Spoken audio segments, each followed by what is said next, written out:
All right, we're going to look at trinomial examples. The method does not change. We just want to make sure that we have to find the common factors that fall into all three terms in here. So trinomial means there's three terms in this question.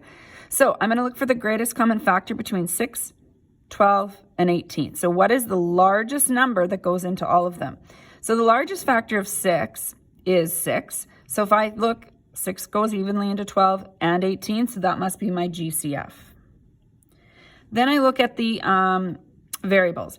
I have a z squared, a z, but I don't have a variable here. So you cannot factor out z because you don't have one here. It has to be one in each term. So we're only factoring out a 6.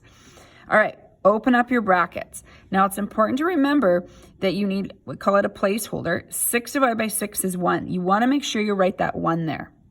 Okay, minus 12 divided by 6 would be negative 2z. The signs don't change, so that's why that stays minus. Plus 18 divided by 6 is 3z squared. You didn't touch the variables. And again, checking for yourself, if you multiply 6 through the brackets, 6 times 1 is 6. 6 times 2z is 12z, and the minus stayed the same. 6 times the 3z is 18z squared. Okay? It's worth mentioning, maybe if I had some scrap paper, a common mistake that is made is we forget the 1.